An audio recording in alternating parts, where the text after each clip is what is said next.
So another topic that's been in the news lately is the securitization thing. So I want to talk about that. I want you to explain exactly what it is and how that's affecting the ratepayers, not only now, but 30 years down the road or 20 years down the road. Sure, absolutely. I think the easiest way to think about it, at least, somebody that doesn't live in a corporate finance world, because that's where all this magic happens, right?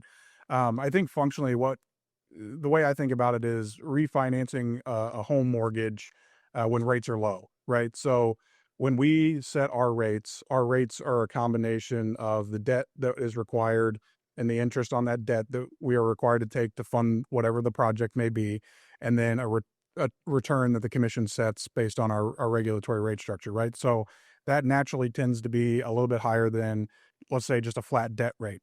So functionally, what we did, so we had approximately $85 million in storm damage that weren't currently built into utility rates. So basically, what that means is we kind of hold that amount out for collection later. And so what we did was we packaged the storm damage that we had. That included the 2022 historic flood event that we incurred. And then we coupled that with the Big Sandy plant coal retired assets. So we had, when we converted Big Sandy from gas to coal, there were still net book value that we had to recover on the Big Sandy coal unit that we had retired. And so we coupled those type of items into a single package and presented that to bondholders. And basically what that does is the bondholders will purchase that debt instrument. And so that we're funding that those recovery mechanisms at a lower rate for customers. And I think what you've seen in the press release from the Public Service Commission, we're going to save customers roughly $90 million as compared to what we would have otherwise had to do if we had to recover those amounts through traditional rate recovery mechanisms. And so securitization for us, we understand, my group every day. One thing that I challenge my entire group on is, what can we do to impact customer rates? What can we do to bring customer rates down? We understand that that we've got a lot of cost pressures in society generally now, and one of those things is your utility bill. And so what securitization allows us to do is actually reduce the impact of some of those investments to customers. And so what we would like to do eventually is continue down that path.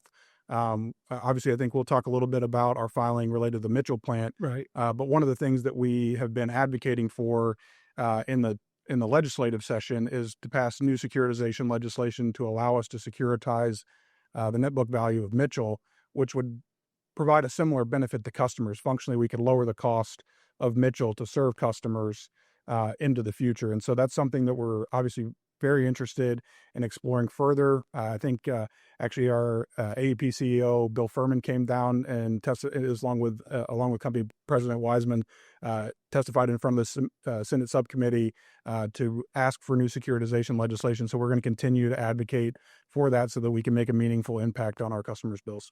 So obviously the easy thing to do, particularly with the storm damage, is to say, listen, it cost Kentucky Power a net or a gross revenue expense of $40 million.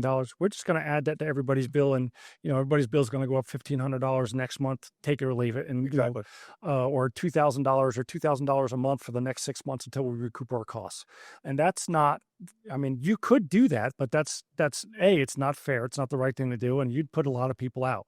So by having the Public Service Commission allow you to do the securitization program that will kind of help offset these costs in the long run, not only saves people upfront money, but it's going to save people money in the long run over a 20-year period. Is that accurate? Yeah, that's correct. I think the other thing to remember, especially with some of these like longer or shorter lead time recovery mechanisms. So like typically for storm costs, right, when we incur storms in between rate cases, we'll defer those amounts. And then during that rate case, we'll pick some period to recover that money across. So if we had $40 million, we would typically ask to recover that over like a 3 to 5 year period. Right. And so you're impacting that on rates.